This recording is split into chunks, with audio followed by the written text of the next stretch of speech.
What a do, skibbity boo! It's your boy Shiny V Gaming, and today we're going to be taking a closer look at Morgan Le Fay. If you are new to the channel, I upload Smite videos every single day, and if that's something you're interested in, make sure you check out the channel and subscribe for more content.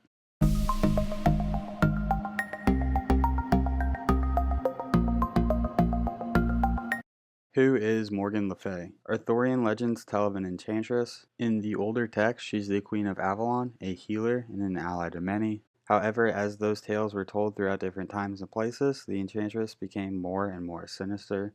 Morgan Le Fay is an expert of dark magic and a rival of Arthur. She originally studied under Merlin, and he even was a member of the Pendragon family by some accounts. However, as her powers grew, so did her desire for control.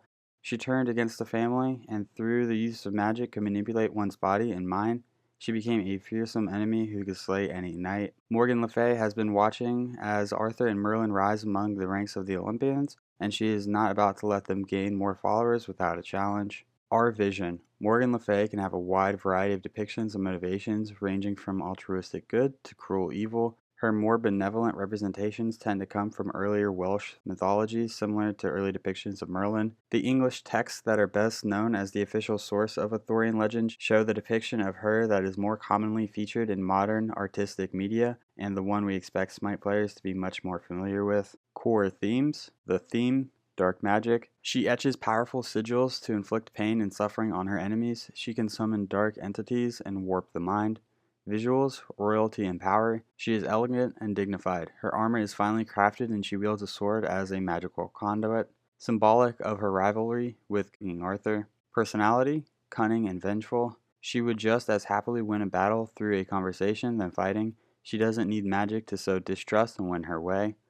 Perspective, mystery. The other gods would see Morgan as an enemy, but Merlin and Arthur's loss of composure around her has done more harm than she has. She doesn't seem to be out for violence, but the gods don't know who to trust. Morgan Le Fay has two goals: rise to power and see Arthur and Merlin disgraced. A storm is raging from the clash between Tiamat and Gilgamesh, and the gods are more cautious than ever. When she arrives, Merlin and Arthur can hardly contain their rage, showing the gods that they too have the same flaws as King Gilgamesh, the same flaws that angered Tiamat. After dealing such a hefty blow to the Arthurians' duo's reputation, she slinks away to converse with Tiamat directly. These two goddesses are destined to help each other. Tiamat's only fear is the Olympians uniting against her, and Morgan would love nothing more than to see them all at each other's throats. Artistic process. The name Morgan Le Fay often conjures an image in people's minds, one that was wearing cloth or uses a staff or a sort of focus or orb as a way to conjure her magic. These options felt disappointingly stereotypical to our team. We set out from the get-go to portray her with a twist, heavy armor, and a magical sword. In her mythology, there's a story where she conspired to steal Excalibur, wield it against King Arthur himself, and defeat him, so we felt especially comfortable leaning into this idea of a sword-wielding mage. We tried a variety of clothing options as well as different shapes and sizes for the sword. Almost all of them featured the heavier armor set. A cloth and leather option were also included, but upon seeing them in person, the team's love for the armored version only grew stronger. Her sword would be the evil twin of Excalibur, so it needed to be impressive and complementary to her visual design. The armor was fine-tuned to complement the weapon and to display her themes of magic, royalty, and battle readiness without making her feel like a tank. Morgan Le Fay would be sporting slightly higher base HP and physical protections than a usual ranged mage, but will be less equipped for the solo or duo lane than the usual mages who flex into those positions. The result felt like a queen dressed for battle, ready to face her foes head on.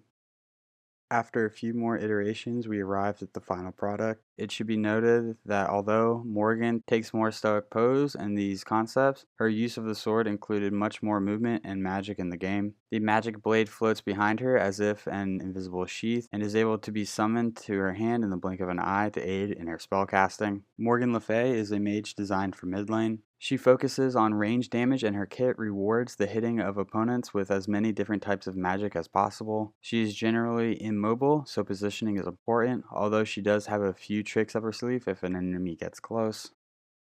And finally, we have unique gameplay features. A magic sword that floats or can be wielded by hand and has multiple different empowered states, creating a weapon worthy of standing against Excalibur, as well as a unique animation set for the goddess. A single ability that has 3 options for 3 different kinds of magic. As a note of her studying with Merlin, her magic types are mind, body, and soul. A new type of ability designed to punish gods who leap or dash without crippling them. No leap or dash of her own, nor shielding, but the ability to self-heal through multiple aggressive options, and of course lifesteal from items or some healing through a specific ability hitting enemies. An interwoven passive involving marking opponents with various hexes, which consistently powers up Morgan. An ultimate ability which scales depending on the number of enemies afflicted by these hexes. A seamlessly simple damaging ability, but one that uses a fully animated dark dragon to convey its new and uniquely shaped hit area. The time has come for the dark enchantress to grace the battleground with her presence. Will the gods be able to survive the onslaught of magic that is headed their way? Only those with the strongest resolve will be able to face Morgan Le Fay. Well, that is going to be the end of this video. If you enjoyed it, make sure you check out the channel and subscribe for more content. Thank you for stopping by. I hope you have a great day. I'll catch you next time. Bye-bye.